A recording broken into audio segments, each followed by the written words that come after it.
મળવા ભેગા ના થાય, બિનજરૂરી બેસી રહેવાનું ના થાય, પોતે પોતાની આર્થિક ગતિવિધિ કર્યા પછી પોતાના ઘરે રહે એ ખૂબ જરૂરી છે. અને એના માટે લગ્ન પ્રસંગ હોય, સોશિયલ ગેધરિંગ હોય કે પછી કોઈ પણ પ્રકારના જે ગેધરિંગ છે અને એમાં પણ સંખ્યાનું જે રિસ્ટ્રિક્શન મૂક્યું છે એ અચૂક આપણે પાડીએ. માસ્ક લગભગ પહેરવાની અપીલ સરકાર દ્વારા થાય છે, નિષ્ણાતો દ્વારા થાય છે અને સોશિયલ જે સામાજિક આગેવાનો દ્વારા પણ વારંવાર આ બધી વસ્તુ પાડી અને ગુજરાતને બહાર લાવવા માટેની અપીલો થતી હોય છે. પરંતુ આપના થકી આ વિષય અને વાત લોકો સુધી પહોંચે, સરકારે જે રિસ્ટ્રિક્શન મૂક્યા છે, જે એસઓપી આપી છે એનું પાલન આપણે જાતે કરવું પડશે. પ્રજાના સહયોગની એમાં ખૂબ જ આવશ્યકતા છે.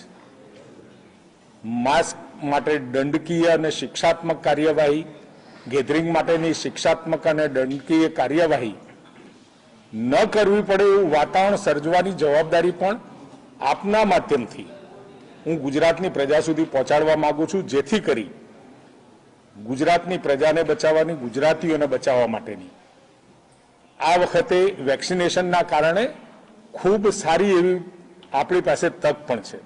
ત્યારે મારા આપ સૌને મિત્રો દ્વારા હું નીચે સુધી દરેક ગુજરાતી પરિવાર સુધી સરકારે સખત ના થવું પડે, દંડકીય અને શિક્ષાત્મક કાર્યવાહીમાંથી લોકો બચી શકે એના માટે આ એસઓપી અને ગાઈડલાઇન્સનું પાલન કરવું એ હવે અત્યંત જરૂરી બન્યું છે. ત્યારે આ નિષ્ણાતોનો મત, ડોક્ટરો પોતે પોતાની પ્રેક્ટિસ અને પોતાની વ્યસ્તતામાંથી પણ ગુજરાત માટે ટાસ્ક ફોર્સના સ્વરૂપે પોતાના વિચારો, પોતાના મંતવ્ય, નિષ્ણાતોના મંતવ્ય, સંશોધનો એ સરકાર સુધી પહોંચાડતા હોય છે. અને એ સરકાર સુધી પહોંચાડેલા એ મંતવ્યો એ લોકો સુધી પહોંચે એના માટે આજની આ પ્રેસ બ્રીફિંગ હતી. અને એ આપના માધ્યમથી આ વાત ગુજરાતના પ્રત્યેક કુટુંબ સુધી પહોંચે એના માટેનો આ પ્રયાસ હતો. ધન્યવાદ.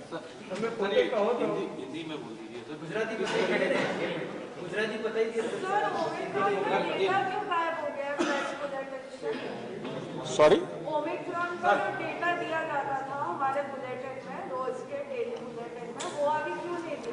अभी बताया आपको कि अभी जितने केस आ रहे हैं करीबन 70-80% के आसपास ओमिक्रॉन की बात हो रही है. एक को हुआ, दूसरे को हुआ, अपने पूरा परिवार उसकी चपेट में आ गया. मतलब इतने रैपिडली वो इतने झड़प से ओमिक्रॉन के केस बढ़ रहे हैं. और अभी हम जो ओमिक्रॉन और डेल्टा उसका डिफरेंशिएट नहीं करते. हमें तो सिर्फ इतना करना है कि जिसको भी कोविड के लक्षण हो तो उसको सेफली उससे बाहर निकलना है.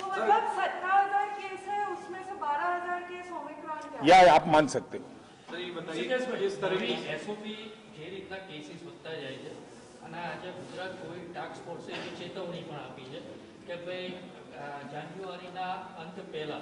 ગુજરાતમાં 50,000 ઉપરથી પણ વધુ કેસો આવે એવી શક્યતા છે. એક બાજુ આપણે સ્લોગન આપીએ છીએ જાન છે જાન, બીજી બાજુ આપણે આર્થિક ગતિને બી પ્રોત્સાહિત આપવા માટે પ્રયત્નશીલ રહ્યા છે. તો હવે નવી એસઓપીમાં હજુ નવા કોઈ કડક નિયંત્રણો આવવાના છે કે નહીં? દરેક વિષય અને વિચાર અને નવી એસઓપી એ પરિસ્થિતિ પ્રમાણે એનો નિર્ણય લેવાતો હોય છે. પરિસ્થિતિ અત્યારે 17,000 છે. 20મી 21મી તારીખ સુધીમાં હાલ જે ગાઈડલાઇન્સ છે અને આ પણ જે ગાઈડલાઇન્સ આપવામાં આવી છે એ એમને વિચાર કે ચર્ચા કર્યા સિવાય અથવા તો નિષ્ણાતોના મત વગર આપવામાં આવી નથી. એટલે વખતો વખત પ્રસંગો બદલતા રહે, જેમ જેમ સમય બદલાતો જાય અને કેસની જેમ ગંભીરતા દેખાય એ પ્રમાણે સરકારે પણ કડક થવું પડે અને સરકારેની સાથે પ્રજાએ પણ આ વાત સમજી અને પોતાના રૂટીન વ્યવહારમાં, જીવન વ્યવહારમાં અપનાવી જ પડે. फिलहाल जैसे 17,000 केस पूरे देश में आ रहे हैं, पूरे राज्य में आ रहे हैं, उसको देखते हुए कई तज्ञ ऐसा बोल रहे हैं कि केसों की संख्या 30,000 और 50,000 भी हो सकती है. उसको लेकर आप क्या कहेंगे? क्योंकि जितने टेस्टिंग हो रहे हैं उस हिसाब से आंकड़े सरकार की तरफ से पेश हो रहे हैं. एक्चुअल आंकड़ों को लेकर क्या कहेंगे? क्योंकि सुप्रीम कोर्ट ने भी एक चिंता व्यक्त की है. हमने जो सरकारी और प्राइवेट हॉस्पिटल से जो डेटा प्राप्त होते हैं उसके हिसाब से ये सब फिगर आ रहे हैं। अभी अभी बात हुई, सेल्फ भी लोग अपने टेस्टिंग करवा रहे हैं। अगर वो टेस्टिंग करवाने के बाद रजिस्टर्ड नहीं होते हैं तो फिर वो आंकड़े हमारे पास नहीं आते। लेकिन हमारा आग्रह है, कोई भी डॉक्टर हो अपने वहां कोविड की, और कोई भी माइल्ड हो या सीवियर भी हो, क्रिटिकल केयर में भी जाने वाला कोई भी पेशेंट हो तो उसका रजिस्ट्रेशन जरूर करवाए, जिसकी वजह से अगले समय में इसकी स्ट्रेटेजी बन सके और कोविड की लड़ाई में ये सब आंकड़े मदद में आते। सॉरी, कोविड से जो मरने वाली संख्या है वो जिसको कॉम्पेंसेशन दिया है वो काफी ज्यादा है। और जो सर सुप्रीम कोर्ट में अभी मेरी बात सुन लो।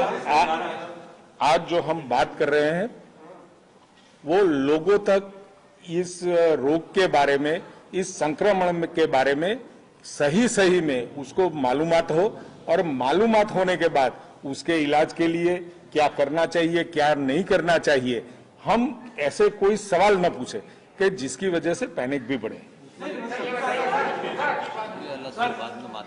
मेरा सवाल सर ये है कि सुप्रीम कोर्ट में गुजरात सरकार ने स्वीकारा है कि तकरीबन 90,000 मौतों का जो कंपनसेशन है वो गुजरात सरकार ने दिया है। करीबन 90,000 अर्जियां आई है, उसमें से 60,000 दिया भी है, जो सुप्रीम कोर्ट ने बोला है, और जैसे उसने डायरेक्शन दिए उस हिसाब से दे रहे हैं।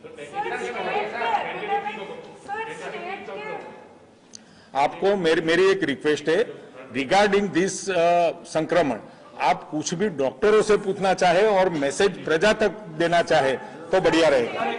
सर गुजरात सरकार ने क्या तैयारियां की है कोविड को, ये थर्ड वेव को लेकर? हिंदी में बार पहले भी मैंने बताया है, करीबन 1 लाख के आसपास ऑक्सीजन बेड अपने पास है, और 16,000 आईसीयू और वेंटिलेटर बेड है, ऑक्सीजन कॉन्सेंट्रेटर भी है, पीएसए प्लांट भी है।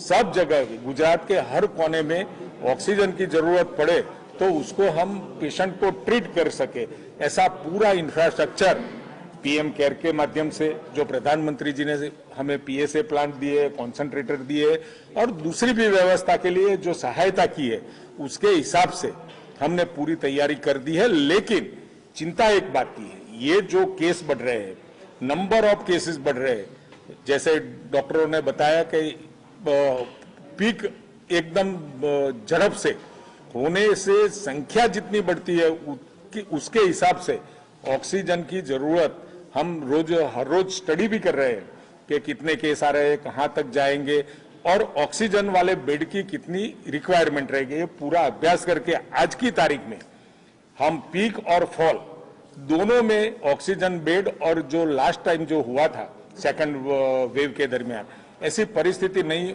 होगी, ऐसी मुझे उम्मीद है।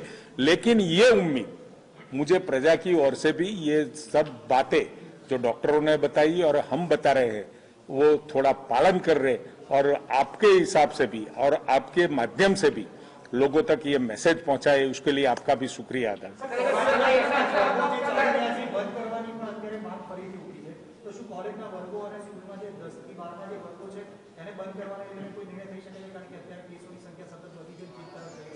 અત્યારે એવો કોઈ નિર્ણય થયો નથી, પરંતુ જે રીતની પરિસ્થિતિ છે ને, મેં પહેલા પણ કહ્યું એમ, પરિસ્થિતિ આધીન જ કોઈ પણ નિર્ણય લેવાતો હોય છે। मुझे टेस्टिंग को लेकर कई सवाल गुजरात में कई ऐसे बूथ है जहाँ पर किट कम हो जाती है तो लोग बिना टेस्ट किए वापस जा रहे हैं। क्या आप ये बता सकते हैं कि पिछले 3 दिनों में राज्य में कितने टेस्ट हुए? કેટલા હશે? 3 लाख काले एक एक 30 लास्ट 3 दिन में करीबन हर रोज एवरेज 1 लाख के आसपास, 1 लाख થી ઉપર 1 लाख से ऊपर। सरकार प्रजा समक्ष ગઈકાલે 1,30,000 સરકાર પ્રજા સમક્ષ સોશિયલ ડિસ્ટન્સ અને માસ્કની અપીલ કરી રહી છે, આશા રાખી રહી છે કે સોશિયલ ડિસ્ટન્સ રાખી માસ્ક પહેરીને ફરે, પરંતુ વાપીના જે ભાજપના ઉપપ્રમુખના દિયરના લગ્નમાં સોશિયલ ડિસ્ટન્સના ધજા કરો ગયા હતા અને માસ્ક પણ નથી પહેરી। ભાજપ હોય કે કોંગ્રેસ હોય, કોઈ પણ રાજકીય પક્ષ હોય, એનજીઓ પણ હોય, સામાજિક સંસ્થાઓ પણ હોય, ધાર્મિક સંસ્થાઓ હોય, બધાએ જ આ પાળવું પડે, અને જેને પણ ન પાળ્યું હોય એ ક્ષમ્ય નથી, એવું મારું વ્યક્તિગત માનવું છે। કાર્યવાહી કેમ નથી? પાર્ટીના કાર્યક્રમમાં પાલન નથી કરતા તો એની સામે કેમ કોઈ પગલાં લેવાતા નથી અત્યાર સુધી નથી લીધા અને કોઈ કાર્યવાહી હોતી નથી ક્યાંય. શા માટે ખાલી બસ સરકાર અને ગૃહ વિભાગ દ્વારા વખતો વખત સમીક્ષા કર્યા પછી એની કાર્યવાહી હમણાં તમે જોયું હોય 3 થી 4 જગ્યાએ ભારતીય જનતા પાર્ટીનો કે કોંગ્રેસનો હોય કોઈ પણ રાજકીય પાર્ટીનો હોય ગુજરાત અને ગુજરાતની પ્રજા એ પ્રથમ નંબરે અમારું લક્ષ્ય છે। सर अभी ऑक्सीजन रिक्वायरमेंट कितना है स्टेट में? अभी ऑक्सीजन का कितना रिक्वायरमेंट जा रहा है स्टेट में? 70 में गई कल कितना मेट्रिक टन? अपनी जो कैपेसिटी पीएसए प्लांट और जो अलग से व्यवस्था की है ये करीबन 1500 मैट्रिक टन की है और उसमें से यस्टरडे तक वो 70 मैट्रिक टन की खपत हुई है। थैंक यू, धन्यवाद। રાજ્યમાં કોરોના બેકાબુ બનતા આરોગ્ય વિભાગ હવે એક્શનમાં આવ્યું છે। આરોગ્ય પ્રધાન ઋષિકેશ પટેલ દ્વારા કહેવામાં આવ્યું કે આ રોગને ગંભીરતાથી લેવાની જરૂર છે। આર્થિક પ્રવૃત્તિ ચાલતી રહે તે ખૂબ જ જરૂરી છે। તેમાં જે તે એસઓપી છે તેનું પણ પાલન કરવું પડશે। કોરોનાના સેલ્ફ ટેસ્ટ કરતા રજીસ્ટ્રેશન કરાવવું જરૂરી છે તેમ ઋષિકેશ પટેલ દ્વારા કહેવામાં આવ્યું। તો ત્રીજી લહેરના પીક ઉપર જઈ રહ્યા છે કોરોનાના કેસ તેમ આરોગ્ય પ્રધાન દ્વારા કહેવામાં આવ્યું અને ચેતવણી પણ આપવામાં આવી કે કોઈ પણ બેદરકારી છે તે બેદરકારી ન વર્તવી જોઈએ। પરિસ્થિતિ આધીન જ નિર્ણય લેવામાં આવતો હોય છે। સરકારે જે એસઓપી આપી છે તેનું પાલન જાતે દરેક વ્યક્તિએ કરવું પડશે।